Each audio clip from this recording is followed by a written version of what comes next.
Update memburu pelaku pembunuh ibu dan anak di Subang. Yoris bisa jadi tersangka, kata orang ini. Namun sebelum kita bahas, mohon subscribe channel ini dulu, agar kamu gak ketinggalan berita-berita menarik dari kami. Kalau sudah, mari kita lanjut. Kasus pembunuhan ibu dan anak di Subang, Jawa Barat masih menjadi misteri. Diketahui, sudah 2 bulan lebih sejak jasad ibu dan anak ditemukan, sampai saat ini pelakunya belum juga terungkap. Namun, pihak kepolisian terus berupaya keras mencari bukti-bukti untuk memecahkan misteri kasus tersebut. Pada Jumat, tanggal 5 November tahun 2021, pengacara dari Yosep, yaitu Rohman Hidayat berkunjung ke kantor desa Jalan Cagat dan bertemu Kepala Desa Indra Zainal Alim.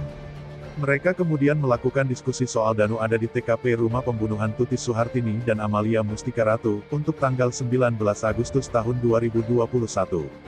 Rohman Hidayat mengatakan, lebih tertarik terhadap keterangan penasehat hukum Danu, yang menyampaikan dalam rilisnya, ketika Danu di BAP alias ditanyai oleh polisi.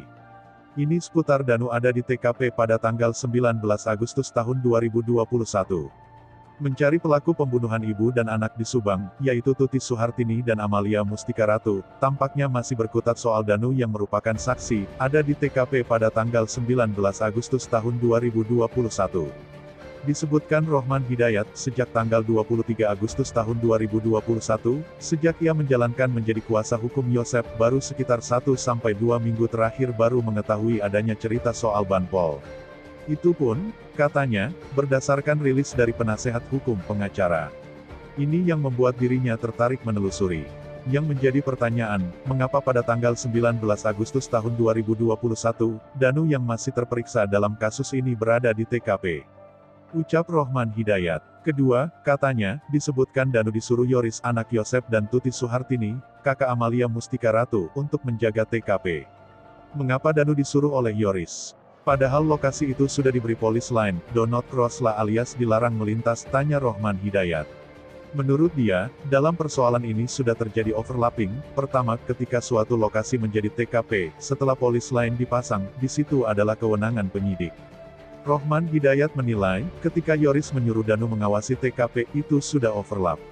Harusnya, ketika sudah diketahui TKP, jangankan pihak Danu, yang bukan siapa-siapa terhadap objek TKP, Pak Yosep sendiri klien saya, yang jelas pemilik tanah dan rumah itu, tidak boleh masuk ke TKP, ucap Rohman Hidayat.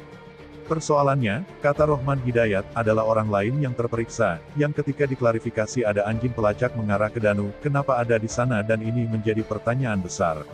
Menurut Rohman Hidayat, ini menjadi jelas pelanggaran hukum pasal 221 KUHP, bukan delik aduan tapi delik murni. Hal itu diiyakan Indra Zainal Alim. Bisa saja, perkara ini menjadi berlarut-larut, karena ada orang di luar penyidik datang ke TKP. Saya berharap polisi jangan mengambil keputusan yang mengambang, tetapkan saja Danu sebagai tersangka melanggar pasal 221 ayat 2, setidaknya jelas kapasitasnya, ucap Rohman Hidayat. Juga dikatakan Rohman Hidayat, nah, kalau Danu memang ada yang menyuruh, siapa yang menyuruhnya? Kan ada pasal 55 yaitu turut serta, katanya. Karena itu, menurut Rohman Hidayat, yang menyuruhnya harus ditetapkan sebagai tersangka, juga yang disuruhnya, ujarnya. Gimana menurut kalian? Terima kasih telah menyimak video ini, jangan lupa like, komen, dan subscribe.